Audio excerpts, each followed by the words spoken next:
Hello everyone, my name is Nicholas. I'm a dietetic intern, and today's video I'm going to talk about carbohydrate counting, a guide easy for those who has diabetes and want to lose weight.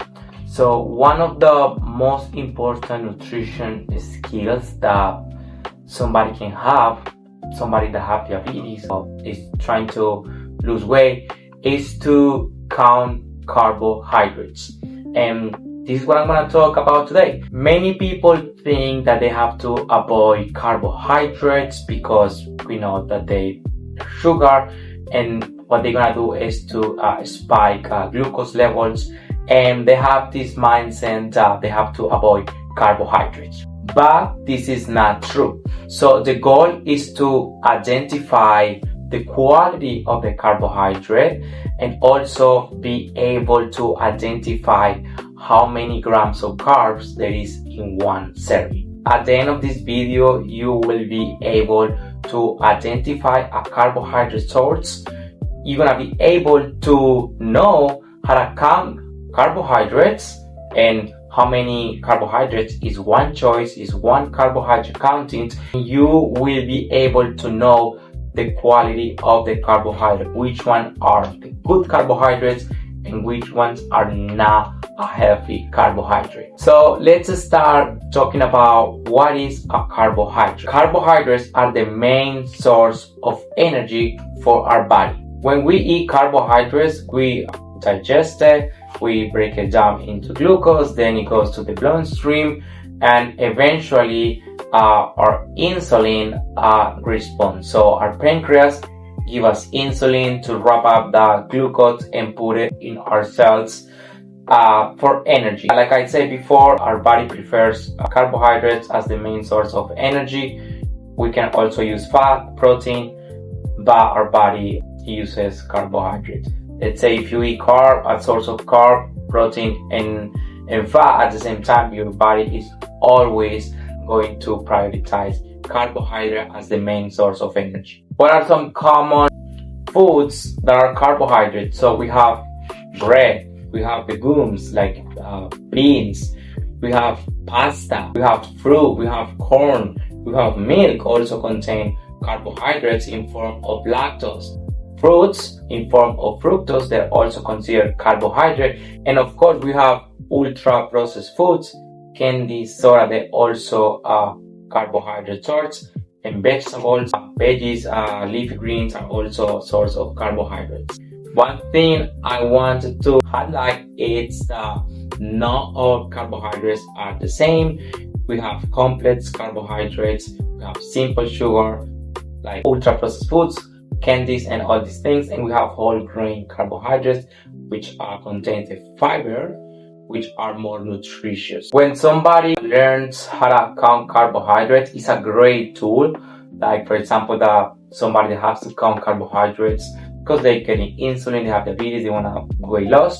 So it is very important to have this knowledge to know how to interpret carbohydrate counting, because this is gonna, at the end of the day, this is gonna improve the glucose levels, their insulin levels, and all these labs are so important when we're trying to manage our glucose level. So let's talk about the carbohydrate counting, right? So in here, I have a sheet that explains very well the carbohydrate counting. So for example, we have a whole wheat bread, one slide, it's gonna stand for one choice, meaning that it's gonna contain 15 grams of carbohydrates. An average person needs 130 grams of carbohydrates, no matter the condition. If a patient have diabetes, they still require 130 grams of carbohydrates because, for example, our brain rely only on glucose for energy. So it is very important to still consuming carbohydrates because, like I say before, they're the main source of energy. So half cup of oatmeal is gonna stand for one choice, 15 grams of carbohydrate. We have also two types of starchy vegetables. The starchy ones, we know they're cassava, mashed potato, baked potato, corn, peas. For example, half cup of corn is going to stand for one choice.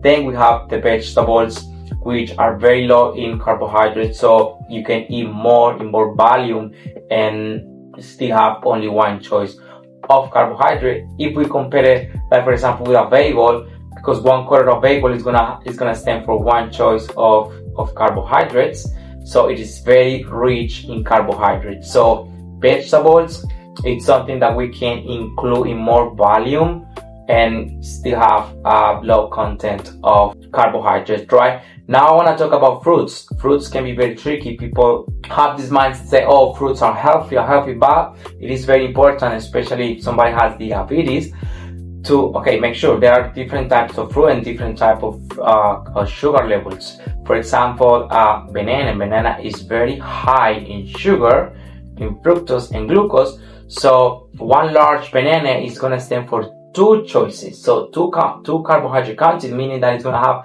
30 grams of carbohydrates. That's a lot, right? So it is very important to educate the patients that mangoes, pineapples, and bananas are very rich in carbohydrates. So it's gonna be 4 ounces for these kind of fruits to make one carbohydrate content, 15 grams of carbohydrates. Now, let's talk about berries. Berries are great because they're very low in sugar and they have very low glycemic index. So meaning that you can have a lot and still have little content of sugar and low glycemic index. I'm talking about strawberries, raspberries, blackberries, and blueberries. So it is a great option for somebody that wants to lose weight, have diabetes, or they need to control the glucose level. So berries, excellent tool. So we have also the milk, right? So 1 cup of milk, it's gonna contain 15 grams of carbohydrate, and 1 cup of sugar, milk chocolate, and etc. So it is very important to educate patients how to count carbohydrates, because one of the most common questions that we have is patients come to the counseling and they ask, oh, I need how much do I need to eat? The portions, I don't know how to count it. Do I have to put food in the scale? Do I have to do this? How I know how many grams of carbohydrates this is gonna have? So it's very common, they always have this confusion about the portion size. Another thing I mentioned earlier, it's that not all carbohydrates are the same. We have simple sugar, for example, a candy is just sugar. There is no nutritional value in these kind of foods. And we have, for example, let's talk about peas, right? They both are sources of carbohydrate, but the candy is just sugar, no nutritional value, is empty calorie. Let's talk about peas or beans. It's gonna have fiber, it's gonna have protein, it's gonna have more nutritional value, and it's gonna have fiber, which is gonna play an important role for people that needs to regulate glucose, because fiber is gonna have the feeling of fullness, satiety, which is good because they feel that they're full and they don't have to eat more.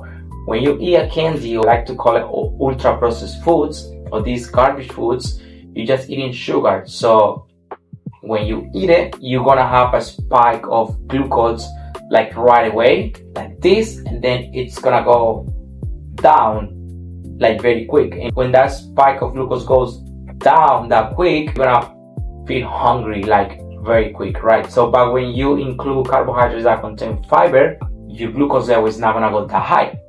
It's gonna be steady, it's gonna be regulating. So and you're gonna be, you have the feeling of being satiety, fullness, and eventually you're gonna eat less. And if you're eating less, you're regulating your glucose levels and you're losing weight. The idea is not to eat less, it's just to pick the quality. No quantity, is quality of food. This is the most important thing. You cannot compare the nutritional value of a candy or ice cream, whatever, or something that comes from the earth that is natural. So practical tips if somebody wants to lose weight or they have to glucose levels, they have diabetes, right?